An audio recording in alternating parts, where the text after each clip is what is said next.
Alors, j'ai plusieurs questions. Je ne sais pas si on va pouvoir toutes les passer, mais au docteur Legault, quelles sont les hypothèses les plus probables sur l'élément déclencheur de la maladie? Donc, en fait, on connaît la séquence des événements. Je suis impliqué dans plusieurs études de prévention du diabète type 1. Et on sait qu'en fait, c'est un phénomène qui est assez lent, contrairement à ce que les gens avaient l'habitude de décrire dans la littérature. Ce n'est pas un phénomène qui arrive sur une période de quelques jours. Donc, les cellules bêta se détruisent de façon assez lente et progressive sur quelques mois, même quelques années. On a des enfants qu'on suit dans nos études de prévention qui ont des glycémies élevées 1 année et demie, 2 ans, 2 ans et demi avant d'avoir des symptômes classiques de l'apparition de la maladie. Évidemment, les gens ont toujours soupçonné qu'il y a un élément déclencheur pour la destruction. Cet élément-là, il nous échappe pour l'instant. Oh, c'est vrai, faut-tu que je réponde en anglais? La question était en français. Ah oui, ok, désolé. Je viens juste de réaliser, là, toute la journée, je passe d'un à l'autre, à un moment donné, je ne sais plus.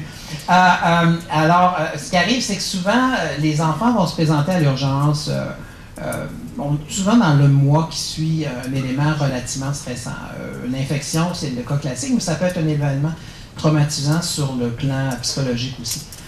C'est pas vraiment l'élément déclencheur de la destruction, mais c'est souvent l'élément qui fait qu'on est rendu au stade où le patient devient symptomatique, donc présente si peu d'insuline dans son corps que l'enfant à ce moment-là ne peut maintenir des glycémies normales. Ce qui a laissé, à un moment donné, les gens se sont posé la question si c'est infectieux, si on pourrait avoir des vaccins qui soient mis sur le marché pour éviter ces infections-là, évidemment, et éviter l'apparition du diabète. Évidemment, ces études-là n'ont pas démontré d'efficacité. Donc, pour faire une réponse courte après ce long préambule, on ne sait pas exactement ce que sont vraiment les facteurs déclenchants de façon claire et précise. Merci. Dr. Estall, so from the 3 ways that you study, which one is the most closely to be successful? I think now there have been a lot of advances in determining ways to increase beta cell survival or to protect the beta cells from attack by the immune system. I think the other 2, the replacement and regeneration, are very preliminary right now. And even with the replacement technologies, they're still having the same issues that they have with the human transplant, rejection issues, and the cells surviving for a long time. So that those 2 are very, very far off from actually becoming therapies in humans. Whereas we are gaining ground on being able to make the beta cells a little bit more stronger. Docteur Rabasa-Lhoret, y a-t-il des ressemblances avec ce qui se fait en France sur le pancréas artificiel? Oui, tout à fait.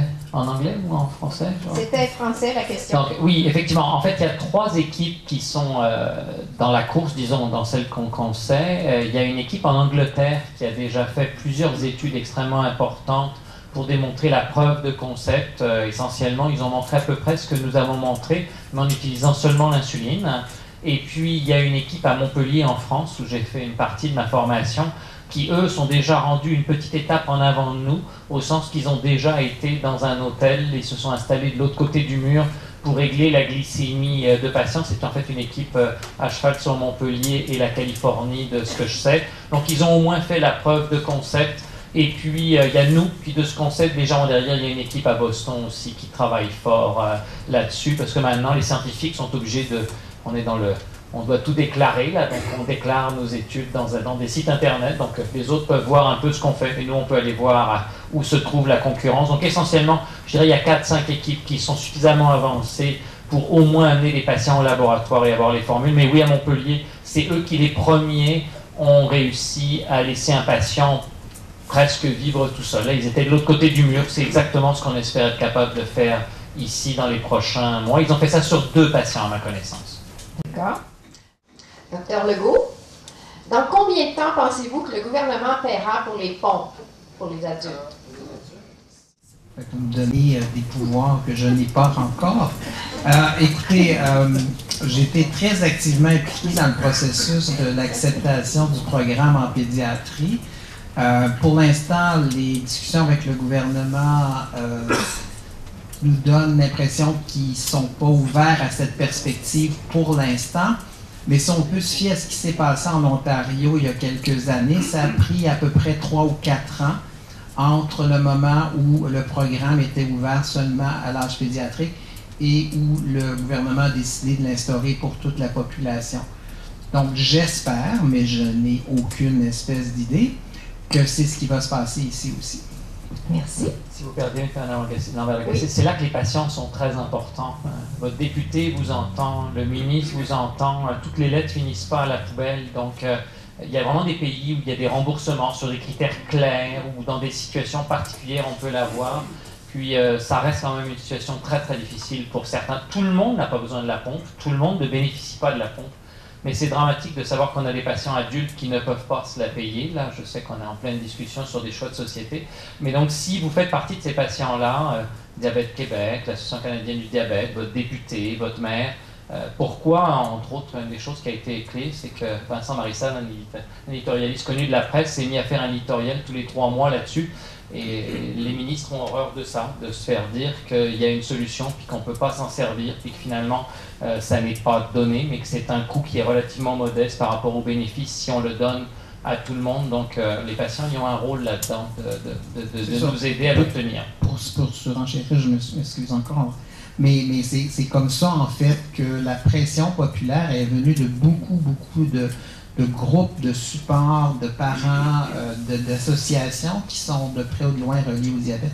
C'est un peu ce qui a mis la pression sur le ministre pour annoncer le programme, même je pense un peu avant qu'il était vraiment prêt, parce que le programme n'était pas monté du tout quand il l'a annoncé. Mais comme dit Dr Rabasa-Lhoret, je pense que du côté adulte, on peut certainement penser que cette stratégie-là pourrait avoir des impacts. Alors, pression politique peut-être à l'automne. Pour l'instant, ils en ont assez. Dr Estall, how long do you think it'll take to for the first area where you think that there's a success?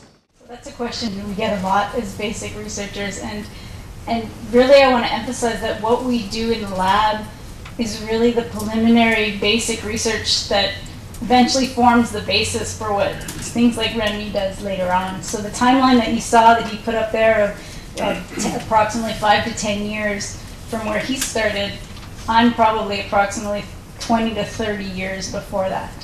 So there's a lot of basic research that has to go on in the lab to figure out what's going on, and then once we discover something, I run over to Rémi's office and say, Rémi, okay, we got to figure out a way how to actually test this in humans and see whether it can become a treatment. So it's really, these are long-term goals. You know, the discovery of insulin happened a long time ago, and that was, you know, probably in the lab for 5-10 years before, you know, it was published. And then now we're still using insulin now. So Dr. Rémi Rabasa-Lhoret, why we need the glucagon pump for the artificial pancreas, since the liver must produce it when hypoglycemia happens? So actually, we haven't proven yet that you absolutely need, and it's really an addition. Intellectually, you would imagine that introducing it is important. What we also know, actually, glucagon is also produced by the pancreas in those islands that Dr. Estall shown. And for a reason we don't really understand, with time, type 1 diabetic patients lose their ability to secrete glucagon in response to hypoglycemia. So actually, just like a patient came to me at the break and he told me, you know what, I have more and more problem with my hypoglycemia, I don't really feel them. And so with time, you as a patient is less equipped to do that. So it's not produced by the liver, it's produced by the pancreas, but they actually act mainly on the liver to have more sugar into the bloodstream. So we have to prove that this is useful. It seems logical, but it's, you know, to what extent this more technological burden, having, you know, 2 hormones, a different, more difficult pump, will really translate in actual benefits, needs to be proven. So it's just like Dr. Estall said, we have a good rationale, we have a proof of concept. Now we need really to do another study, which would be a bit like the one I shown, classical pump of insulin plus pump of glucagon, and another arm of the study which would be only insulin, and to see if there is a clear superior benefit. We believe that if benefit is, it's going to be reducing the risk of hypoglycemia, really reducing the low blood sugar, but we need to prove it. Il y a encore du travail à faire. Oui. Docteur Legault, est-ce que vous avez fait des statistiques sur le cas de diabétiques de type 1 qui ont été diagnostiqués dans la trentaine? Et est-ce que vous pouvez expliquer pourquoi ces diabétiques ont plus de difficultés à contrôler leur diabète? Ben, en fait, non, moi, je n'ai pas personnellement, parce que je travaille uniquement en pédiatrie, donc je ne les vois pas, ces patients-là, par définition. Par contre, mon meilleur copain était diagnostiqué à 42, donc c'est une cause qui est chère à mon cœur. Je ne suis pas nécessairement au courant qu'ils sont nécessairement plus difficiles à contrôler. La notion qu'on a habituellement, même si je ne les suis pas personnellement, c'est comme ça a pris beaucoup de temps. Souvent, il y a beaucoup plus d'insuline résiduelle qui est présente chez ces patients-là, donc les fluctuations de glycémie sont légèrement moins importantes et l'évolution est relativement plus favorable. Donc, je n'avais pas cette notion que c'était plus difficile à contrôler. Peut-être Rémi, tu as plus d'expérience que moi. Dans mon expérience, généralement, c'est un peu plus facile à contrôler. On est aussi... le patient a la chance d'avoir une maturité aussi, des fois, qui est un peu mieux. Passer la puberté, c'est déjà pas très facile quand on n'est pas diabétique, croyez-moi, mon expérience de parent, en tout cas, vu de l'extérieur. Passer la puberté quand on est diabétique en plus, là, surtout qu'à chaque fois qu'on essaye la puberté, en gros, c'est une affirmation de soi qui passe aussi par un certain rejet. Là, il est impossible de rejeter le diabète. Là, c'est comme un jokari. Là, plus on le jette loin, plus il revient fort dans notre visage. Donc, dans mon expérience à moi, les gens qui développent le diabète plus tard sont souvent mieux équipés pour affronter les aspects psychologiques de ce que moi j'appelle mettre les neurones en ordre de bataille pour soigner la maladie et non pas regretter le passé et se demander pourquoi on est malade. Accepter qu'au jour d'aujourd'hui, c'est une maladie qu'on soigne extrêmement bien, mais qu'on ne guérit pas. Donc non, dans mon expérience, c'est pas toujours plus difficile, c'est même en moyenne un petit peu plus facile. Bon, là, j'ai une question pour Jennifer, mais elle est en français et j'ai un petit peu de mal à la traduire. Mais je vais le faire lentement. Avez-vous considéré les greffes de moelle osseuse pour inhiber l'attaque du système immunitaire? So would you consider bone marrow transplant to prevent autoimmune destruction? Oh, I think that it might be a viable option, but I think that it carries the same problems and same difficulties that islet transplantation has, and that although it might work, it's just very difficult to implement, and the price to pay. Because you can't select. I mean, if you do a bone marrow transplant, you're going to be having to take the anti-rejection drugs for the rest of your life, which carry a toxic load on them for the rest of your life. And certainly in the pediatric field, we see the side effects from those medications and chemo agents, and it's really not something that you would do lightly. I mean, it has to have a clear benefit from it. I think people are trying to... Donors. You still need donors. And you still need donors, which is always a challenge. The thing also is you want to try... I mean, most people are trying to tinker with the autoimmune trigger of the reaction and see what they can do to the lymphocytes and the cells to kind of... make them a bit quieter and hopefully not auto-destroy all your useful tissues, but it's very much at the lab level. I don't think anyone has really tried anything. The lab level. You want to add something? And actually, one of our main problems is that all those anti-rejection therapy are probably the most toxic for the beta cell treatment and drugs that we know. So you're in a paradoxical situation where you need to give an anti-rejection therapy which is highly toxic for the beta cell, and on top of that, not only it's toxic for the beta cell producing insulin, but it prevents insulin from really acting in the tissues. We've all insulin resistance really it acts on the kind of the lock where insulin would be a key working, and so it's kind of That's why in Edmonton they are trying to work in Edmonton, Alberta, to reduce those toxicities. So it's a bit, if you would have a kidney, then it's not a major problem, though actually a lot of people will develop a specific type of diabetes after transplantation. But if you are diabetic, then you give the islet, and then you give a therapy to prevent rejection that is actually highly toxic for those islets,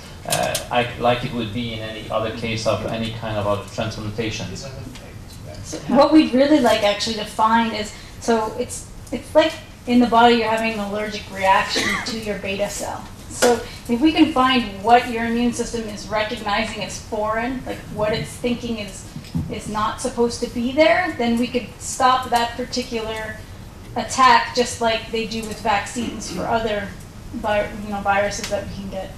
So you can just stop one part of the immune system, but your immune system is very important and you don't want to get rid of that. Dr. Legault, can one swim with those pumps?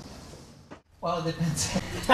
I guess you always can swim with the pump. The question is how many pumps you want to buy. No, there's 3 pumps on the market. 2 claim to be waterproof. One we're not absolutely sure you could swim long laps with. The one that doesn't have a catheter on it is fully waterproof. So that's one of the selling points that they've put forward, so that you can actually be in the water and actually their publicity is a guy in a scuba gear, and he says hello with the pump on it underwater. So that tells you what the marketing people are doing with this model. So I think with this one, I think we would be pretty comfortable telling people to swim. The thing is, it depends also where you're wearing it, because if it is for doing multiple laps and you're always swinging your arm and you have it on your arm, I think I would check it from time to time to make sure the adhesive is staying in place. And one model we're really not recommending that you put in the water. But again, you can disconnect for up to an hour, sometimes a little more, as long as you're making sure that you're checking yourself afterwards. Rémi, what is the target group for the future technologies? You can imagine actually quite a lot of groups. Probably the young kids would be very early adopters of those technologies.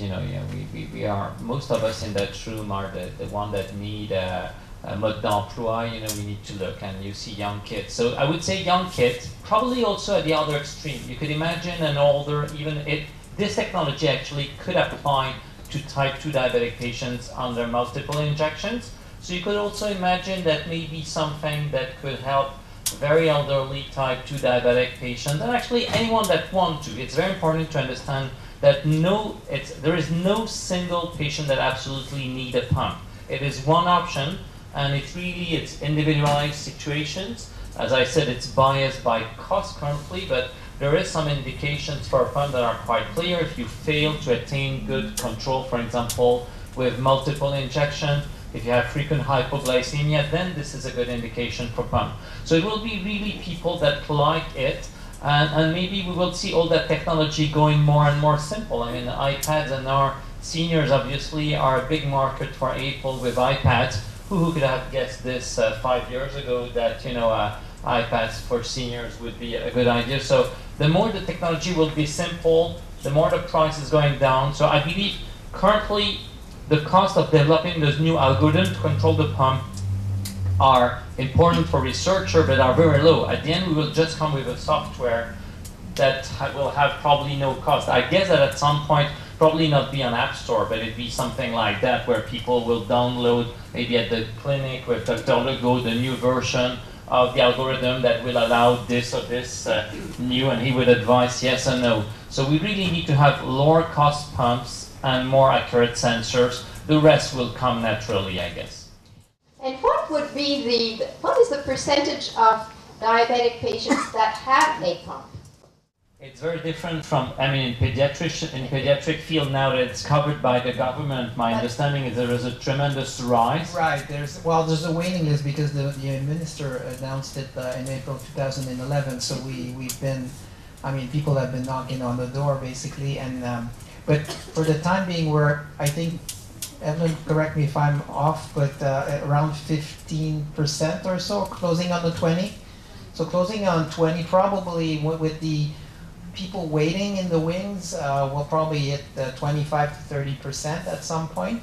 It varies from clinic to clinic between, because again, as Dr. Rabasa-Lhoret points out, it's not necessarily the cure-all for everyone. I mean, you have to be comfortable with wearing this, which is not necessarily everybody would be comfortable with that. And because it's 24 hours, you know, it's not something that you, okay, let's put it on the shelf for 8 hours.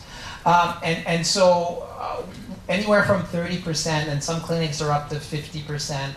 I don't know that it's necessarily going to be going much over that, because it's not for 100%. Definitely, it's clear. No, you don't want yes, to add so actually anything? in adults it's a bit less. It would depend also from clinics to clinics. Doctors need to have, doctors and obviously even more patients, you need to have a lot of education with a pump. It's not just going to the pharmacy, buy it and start. You need a lot of education, a lot of investment. It is not, this is a key point when people come and ask me a pump, is it going to help me? Probably, but you will need to invest even more than what you have. So some doctors, and there is also kind of, let's say, a Tupperware belief, I'm sure this is good for me because I have it at home. So you have believers of pumps and non-believers of pumps. So it can depend. If your doctor is uncomfortable for that, he will probably do not propose this, but we see a constant rise. It can go up to a bit more than a third of the type 1 patients in countries where there is large governmental reimbursement. And the last point that was raised by Dr. Legault is very important. You need to wear those things 24 hours a day. So you can imagine very private situations where you need also to carry out your pump. So some people don't want this. They don't want to sleep with it. They don't want to have an intercourse with it. So this can be very, things that we don't really speak at but this is going to be very, very important for the patients.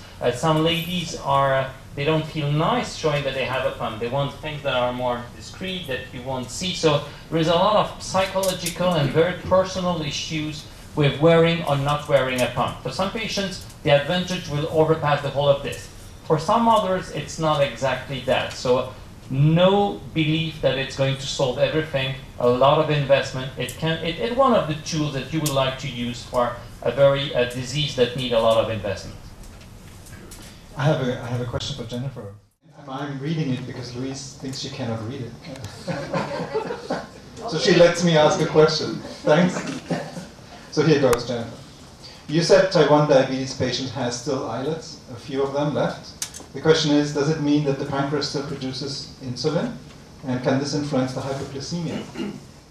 I don't know if it can influence the hyperglycemia, whether that small reserve. The pancreas still can produce a small amount of insulin in response to glucose. It's just not enough. Like, you just aren't able to control the high levels of glucose, and that long-term having high levels of glucose for over years is what causes the damage to the rest of the tissue. So you can't rely on that small reserve that's left over. Does it contribute at all? So actually, this is a very big hope for the patients. When I was medical students, 1980s, I learned that roughly a type 1 diabetic patients after 20 years of age will start inevitably to have some, for example, small but measurable eye damage. This is not anymore the case. It doesn't mean that no patient have it, but now there have been 4 big publications reporting people living with type 1 diabetes for more than 40 years having roughly no complications.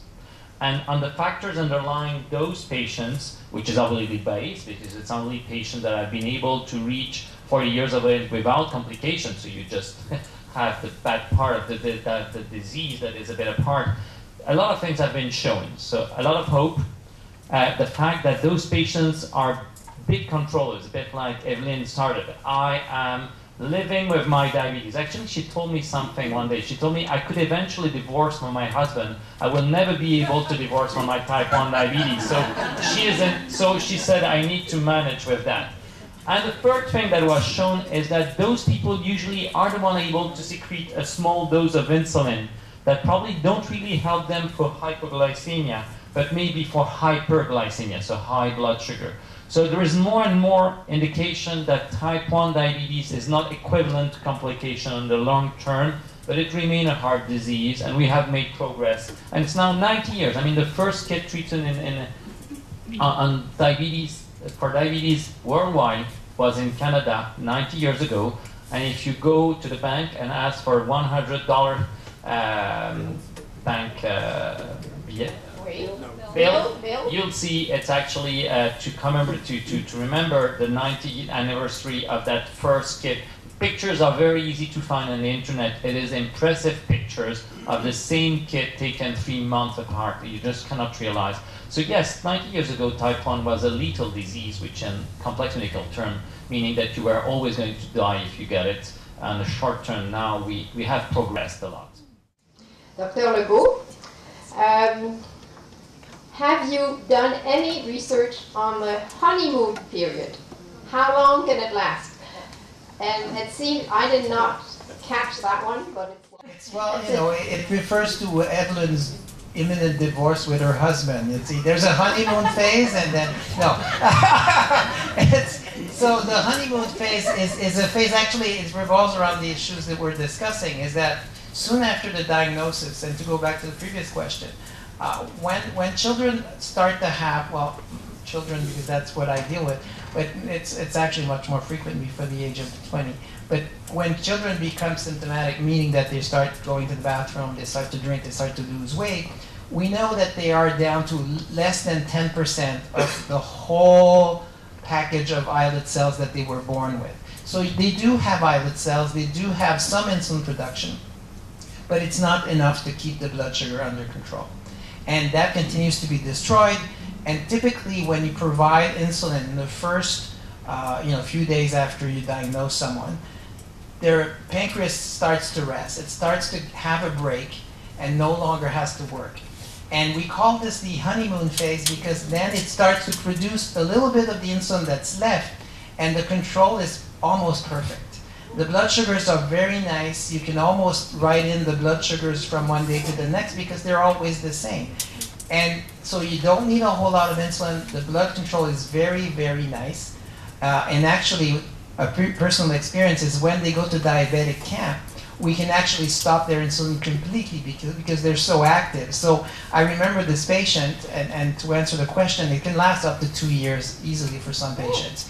Depending typically on how severe they were when they presented initially. So if they came in, through the door and they were doing fine and they didn't need to be admitted, they might have more stores of insulin and they might actually have a prolonged honeymoon. So this kid really enjoyed going to camp because for 3 weeks he wouldn't take any insulin. And actually 2 years running he went to camp and had no insulin during that time because he was so active that his blood sugar was kept down just by the exercise. And he had just enough to keep his blood sugar under control. But after 2 years, it was over with. So I guess it's a longer honeymoon than most people tend to have.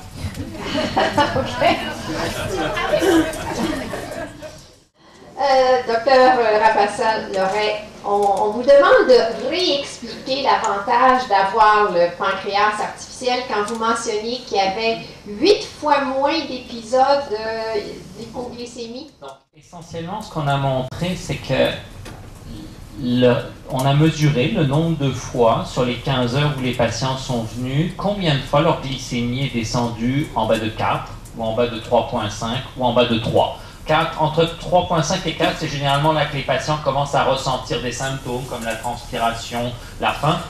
À 3, généralement, ils commencent à trouver ça difficile et c'est le moment où on a besoin de faire beaucoup plus d'efforts pour mettre nos idées en ligne et ainsi de suite.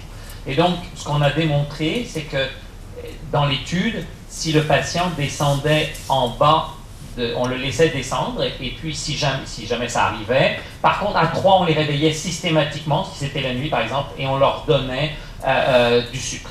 Et donc quand on a comparé les nuits où ils ont géré leur pompe versus les nuits où c'était l'ordinateur qui gérait la pompe, il y a eu beaucoup plus d'hypoglycémie dans le traitement classique quand le patient gère sa pompe que quand l'ordinateur essayait de faire les choses. Mais c'est assez logique parce que l'ordinateur essaie de voir la glycémie baisser et donc va avoir tendance à réduire le débit de la pompe de façon préventive. Mais c'est sûr que si l'amélioration de la glycémie moyenne est un peu inférieure à ce qu'on avait espéré, on espérait plutôt être dans le 25%, on est dans le 17%.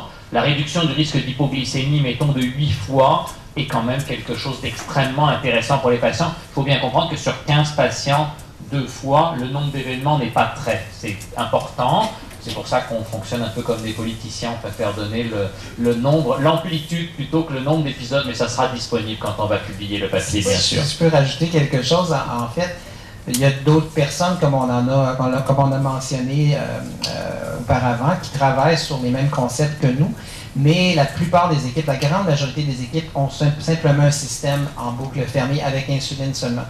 Et la plupart des études qui sortent de ces équipes-là ne démontrent pas le bénéfice d'amélioration de l'hypoglycémie comme nous on a fait. Fait que je pense que la part du glucagon, elle est peut-être là-dessus en particulier, c'est-à-dire que nous, on a démontré non seulement qu'on améliorait les glycémies de façon générale, mais qu'il y avait beaucoup moins d'hypoglycémie qui avait été vue, du moins dans notre étude première, et on espère qu'il va être corroboré éventuellement. Alors, Dr. Laurent Legault, je m'excuse. With the use of pumps over time, has there been an increase in the development of lipoatrophy at the sites? Well, that's a good question. I don't follow all the patients that we have in the clinic, so but usually we haven't seen as many issues with lipo. Actually, in pediatrics, what we tend to see more of is lipohypertrophy, not lipohypotrophy.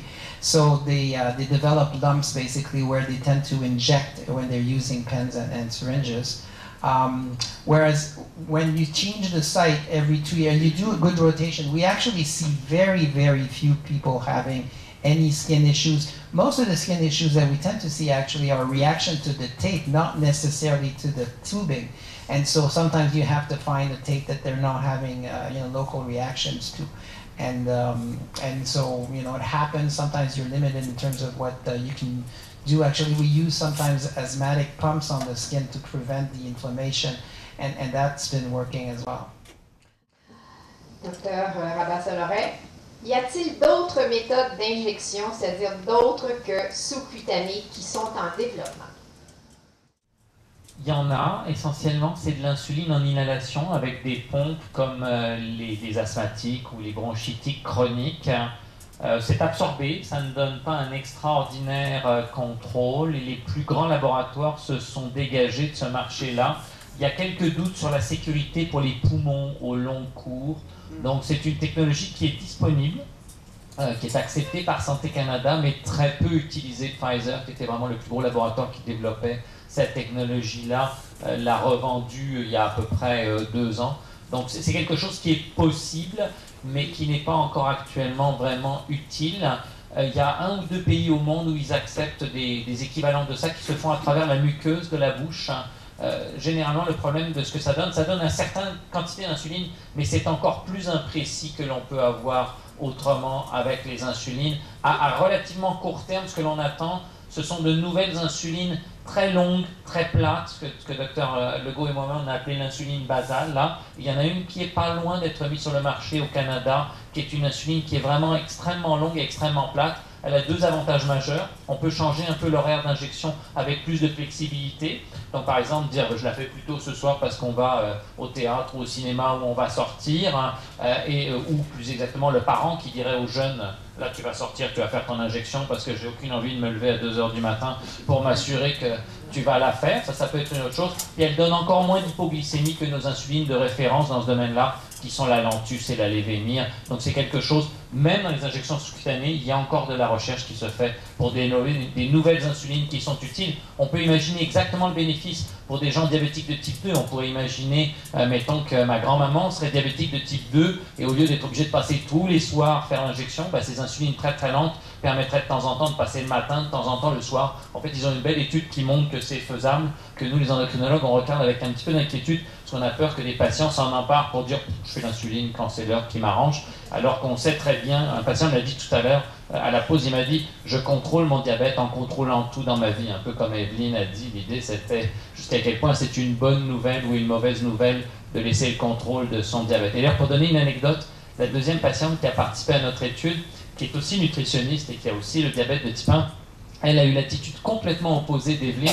Elle a dit merveilleux, il y a 4 perdus qui vont regarder mes glycémies. Et le lendemain que je l'ai vu, elle m'a dit je n'ai jamais aussi bien dormi parce qu'il y avait 4 personnes qui s'occupent, 4 yeux qui s'occupaient de moi. Donc le filtre personnel est très très différent. La personne a vraiment vu les deux sortes de patients qui font là. Une autre chose que je voudrais dire, c'est à quel point on est touché de voir l'enthousiasme des patients à participer à ces études-là, parce qu'ils sentent comme nous que peut-être on va réussir à changer. Je crois qu'on n'a pas encore prouvé qu'on pouvait changer le traitement, mais ils sentent que peut-être on l'a, et franchement, c'est assez impressionnant.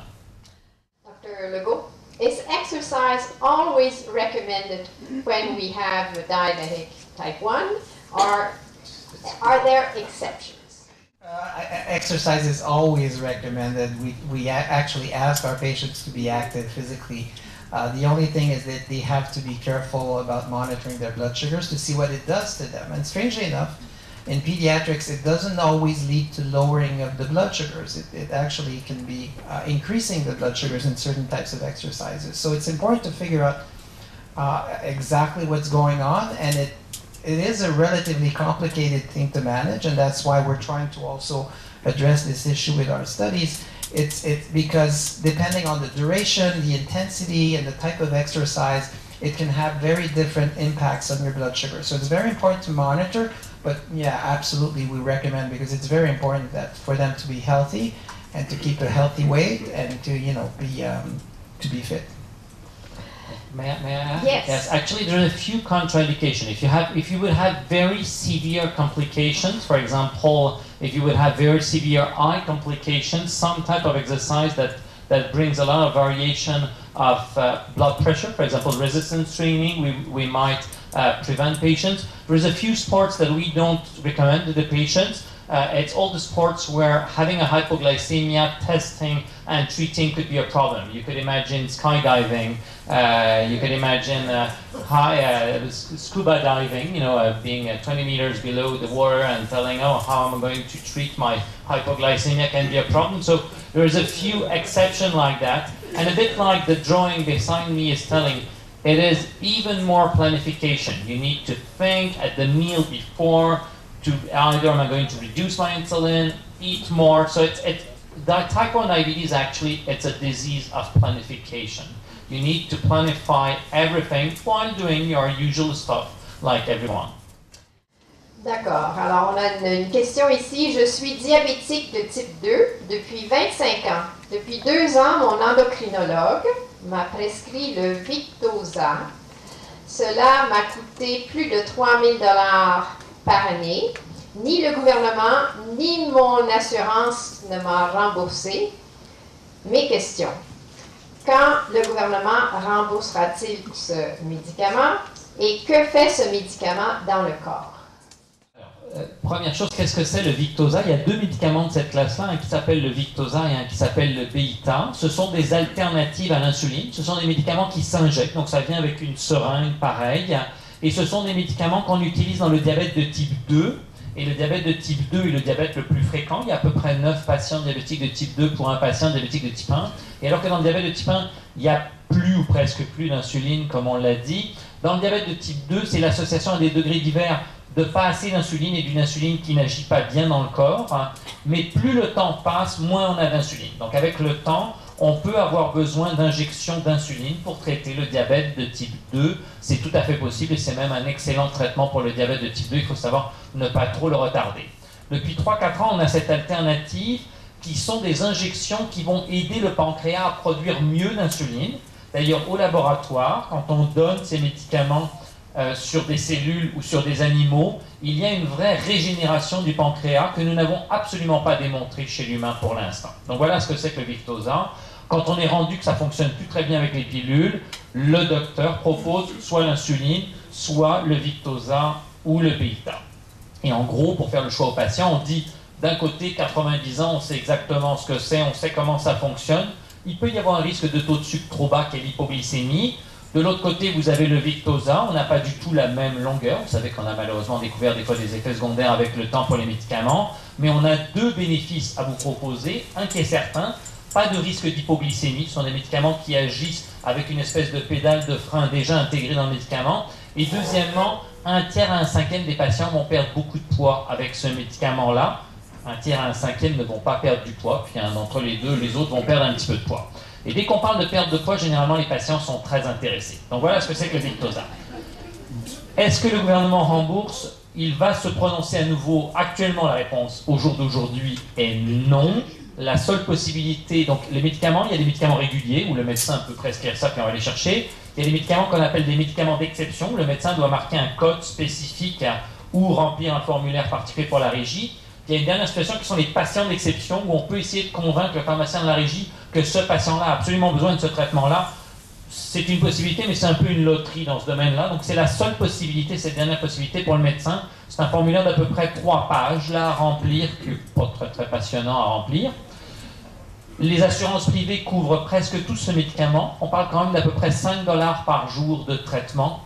Donc ça reste un médicament qui est dispendieux, mais c'est une bonne alternative à l'insuline pour un patient qui, par exemple, ne voudrait pas avoir à changer beaucoup la dose, qui aurait très peur de l'hypoglycémie, où le côté perte de poids potentiel aurait pu retenir son intérêt. Et effectivement, nous, comme médecins, on voit beaucoup de patients qui nous demandent ce médicament parce qu'effectivement, ils ont entendu du 10% qui perdent le plus de poids. Mais effectivement, sur un patient de 100 kg, on peut voir chez à peu près un patient sur 10 une perte de 10 kg avec ce médicament-là. Ça coupe littéralement l'appétit à certains patients. Donc, c'est une alternative. On en a de plus en plus et le diabète devient de plus en plus une maladie où on doit individualiser nos traitements. Merci. Alors, je veux remercier nos 3 experts d'avoir répondu à nos questions, nous avoir présenté de façon très claire et évidente le diabète